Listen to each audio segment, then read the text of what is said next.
नमस्कार दोस्तों, मैं शहाना मलिक। आइए नजर डालते हैं आज की बड़ी खबरों पर। सूबे के मुखिया योगी आदित्यनाथ ने अधिकारियों को जीरो टॉलरेंस पर कार्य करने की नसीहत दी, लेकिन अधिकारी हैं कि अपनी मनमानी करने से बाज नहीं आ रहे हैं। मामला रायबरेली जनपद के ऊंचाहार नगर का है, जहां पर कब्रिस्तान, तालाब, बंजर और ऊसर जैसी सार्वजनिक भूमि पर दबंगों ने अवैध कब्जा कर लिया है। आपको बता दें कि जिस पर शिकायत करने के बाद भी अधिकारी सुनने को तैयार नहीं है। देखिए इस रिपोर्ट को। आपको बताते चले, नगर पंचायत के रहने वाले इंद्रेश कुमार आज सीएम योगी आदित्यनाथ से मिलने के लिए पदयात्रा पर निकले हैं। उनसे बात की गई तो उन्होंने बताया कि नगर की सरकारी और सार्वजनिक जमीनों पर भू माफिया का कब्जा है।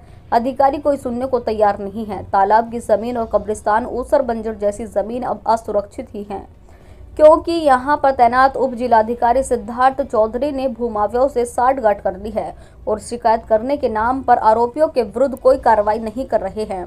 पीड़ित शिकायतकर्ता ने बताया कि वह कुछ दिन पहले सार्वजनिक भूमाफिया के लिए धरने पर भी बैठा था, जिस पर अधिकारियों के द्वारा कहा गया कि अवैध कब्जा धारकों के खिलाफ कार्रवाई की जाएगी, लेकिन खानापूर्ति के लिए तहसीलदार ने नहर किनारे बसने वालों का आशियाना उजाड़ दिया, जिसके बाद से वह सभी उसके दुश्मन बन गए हैं। इंद्रेश ने कहा कि तालाब की जमीन गाटा संख्या 40, 40, 40, 36, 40, 43, कब्रिस्तान की गाटा संख्या 3702 है, जो कि बस स्टॉप पर है। उस जमीन पर भी अवैध निर्माण शुरू है। देखिए रिपोर्ट। जी, मेरा नाम इंद्रेश कुमार है। मैं ऊंचाहार का रहने वाला हूं। मैं पदयात्रा करते हुए ऊंचाहार से रायबरेली होते हुए लखनऊ योगी साहब से मिलने जा रहा हूं। किस लिए जा रहे हैं? हमने 2-3 महीने पहले शिकायत करी थी एसडीएम सिद्धार्थ चौधरी ऊंचाहार से कि धारा 67 के जितने भी मामले हैं उनको बेदखल किया जाए और जो जुर्माने की रकम है उसको वसूल किया जाए। न जुर्माने की वसूल की गई रकम और न ही कब्जेदार जो थे उनको बेदखल किया गया, और नतीजा ये आया कि नहर किनारे जो गरीब बेसहाय पटरी दुकानदार थे उनका झोपड़पट्टी हटा दी गई, बांस बल्ली तोड़ दी गई।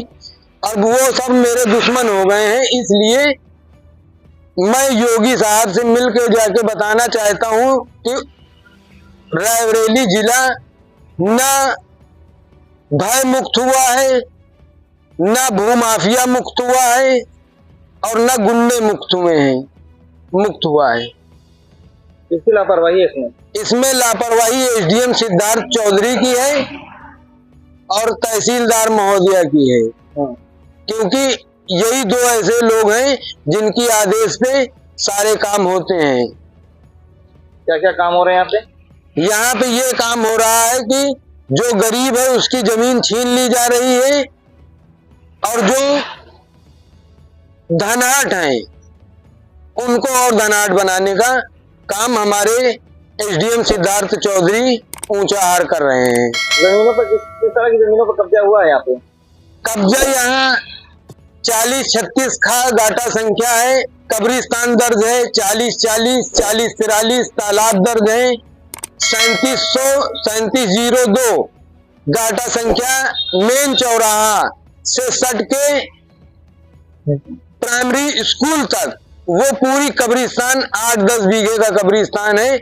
वहां पे मॉल बने हुए हैं, दुकानें बनी हुई हैं, न जाने कितने मकान बने हुए हैं। उन पे कोई कार्रवाई नहीं करने को तैयार है और मकबरे पे भी कुछ नहीं कर रहे हैं। मतलब सरकारी जितनी भी जमीनें हैं उस पे भूमाफिया लोगों द्वारा कब्जा ऊंचाहार में कर लिया गया है। इसी बात को लेके आप जा रहे हैं? इसी बात को लेके हम योगी साहब को जा रहे हैं बताने कि रायबरेली जिला भूमाफिया मुक्त नहीं हुआ है।